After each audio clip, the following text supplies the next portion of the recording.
Yes, guys. Hello and welcome back to the Spurs-Related YouTube channel and podcast. I hope everyone is doing very well today. Today, I am going to do a very quick summary on the Tottenham-Newcastle match that has just concluded in South Korea, our second to last pre-season friendly. And we drew 1-1. It was a very up and down performance, nothing too stand out, but there was some key moments which we will break down today. And guys, if you do me a massive favor, if you do want more of these match reviews and breakdowns and analysis of each match going through to when the season starts, please do me a massive favor and smash the likes. Let's try and get 100 likes. So let me know that you do enjoy these breakdowns. But let's get straight into things and talk about, of course, the main point, which was around Heung-min Son and his farewell match. This is probably going to be the last time we see Sonny in a Tottenham Hotspur shirt, as it was announced yesterday in the press conference that he will be leaving Tottenham this summer and his likely destination is LAFC. I've seen a lot of sources saying that personal terms and a contract has been agreed over there. So he will be the poster boy alongside Messi for the Major League Soccer. And obviously it was very sad to see. And as I discussed yesterday also on the live stream, I think it is quite a fitting time for Sonny to leave. Won the Europa League, lifted our first trophy in 17 years, our first, European trophy in 41 years. It was the perfect moment. Obviously, lifted that preseason trophy as well against Arsenal. Just the icing on the cake, if you like, the cherry on top. But yeah, the scenes were pretty emotional today. And with our goal, it was Brennan Johnson again. And he dedicated his goal to our Korean legend. With the camera celebration, which I thought was really nice. And you can see Sonny at the top really did enjoy that. So I think that was quite a fitting tribute from Brennan, and they didn't have to do that. And, it was such a feel-good atmosphere, almost felt like a little bit like a testimonial in a way. And even the Newcastle players gave Sonny a guard of honor, which was absolutely magical to see as well. Really great sportsmanship from them as well. As you can see, Sonny looking very upset, and as you can see at the top and the bottom there, the guard of honor from both teams was really nice. Even the Newcastle players, the likes of course Kieran Trippier, who really gave him a fantastic send off. It was lovely to see. So yeah, obviously it was quite emotional. I did get goosebumps seeing some of the photos, as you can see from here. But yeah, real good fun atmosphere. Even Dan Burn there joining in with the laughs. But there was a bit of feistiness to the game. There was a few moments where I think Bruno and Romero squared up, and it was quite heated, a bit like that Arsenal game. It was a very competitive match, so it was nice to see. However, I do have a few negatives to bring up in the game, as we're going to get into, and I'm sure you guys have seen the news as well. But let me know what you think in the comments below. Do you think it was the right time for Sonny to leave Tottenham?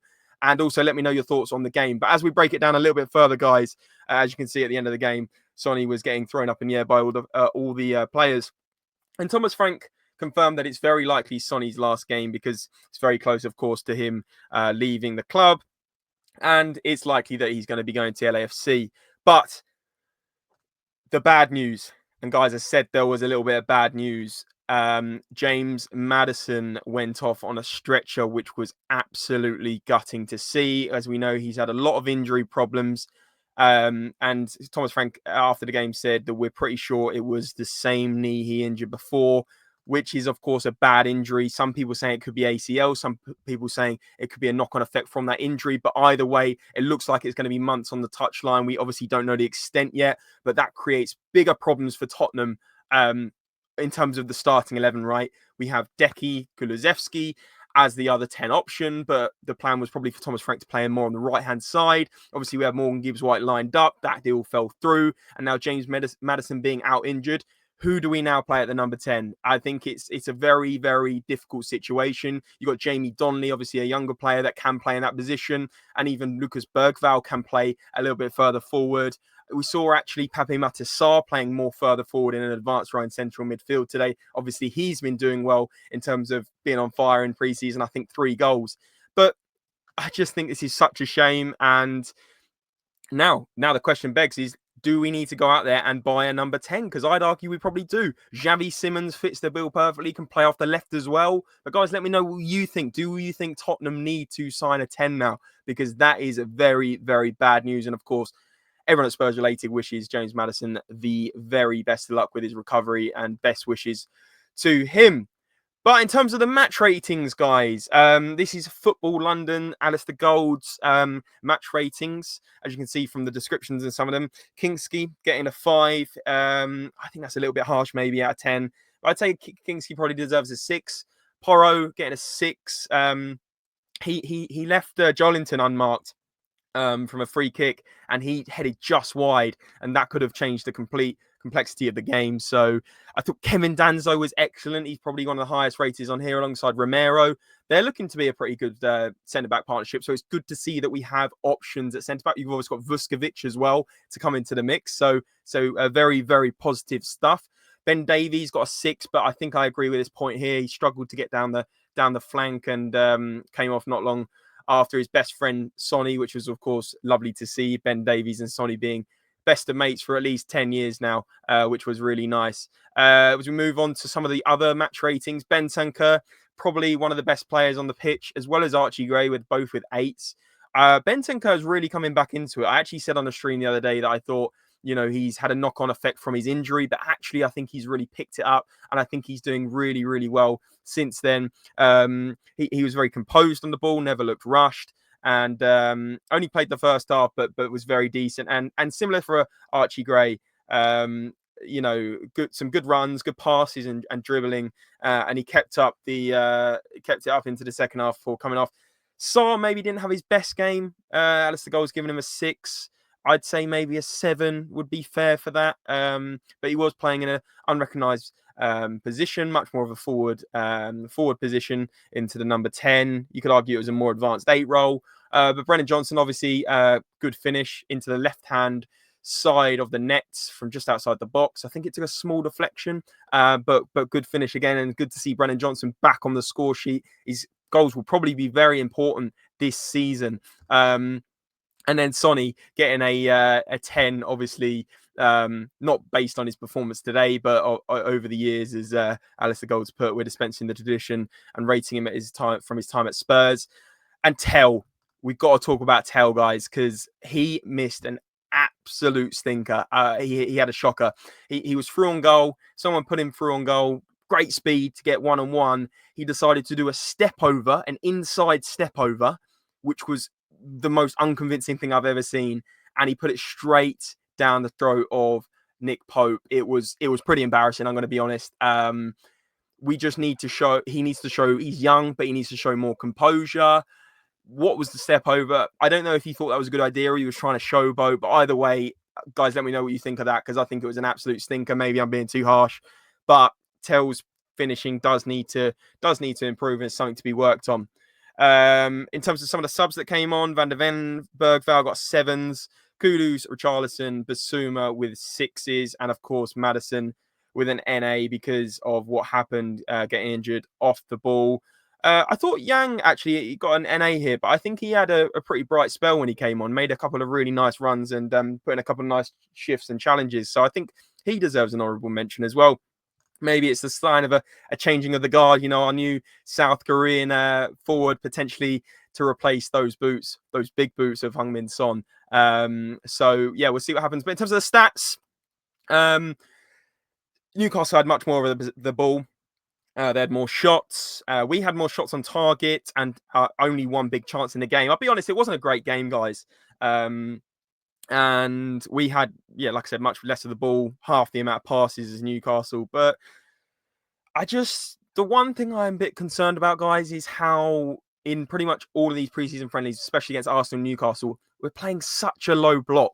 It's quite the opposite of Ange Ball, right?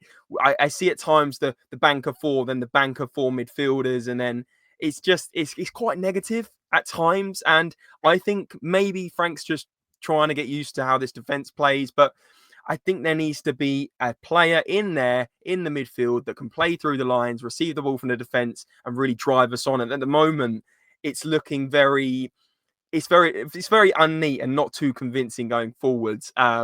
So I think we are playing too defensive, and that needs to be addressed. Sofa score, again, similar, giving Bentancur an all right rating there. Danso, I think Danso was our best defensive player. And then Tell was probably the worst player after that. Absolute absolute shocker, to be honest. And I thought this average positions was quite interesting, guys. Number 11, Mikautadze being the most forward player.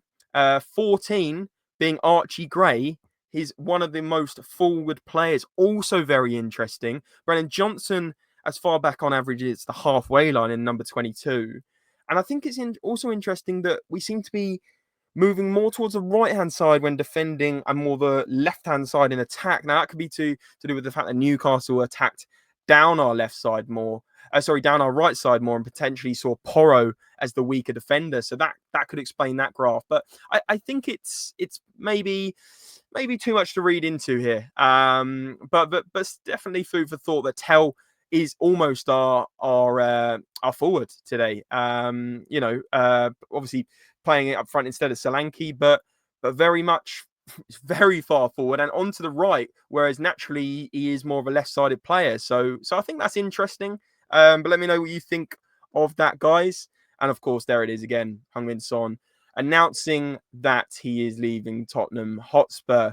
I think for me, if I had to pick a man of the match today, I'd probably go with Bentancur. I thought he looked pretty solid. I think Alistair Gold's summary of that was pretty good.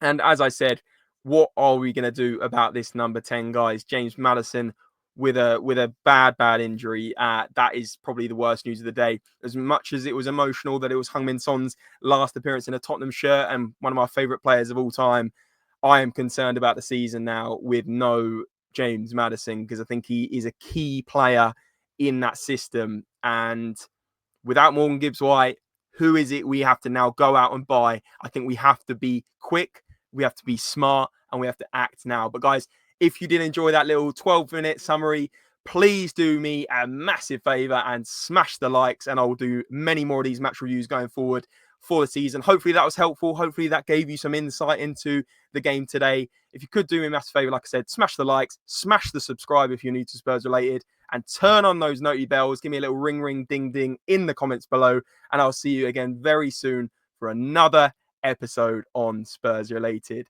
And remember, guys, as always, come on, you Spurs! We need a signing now.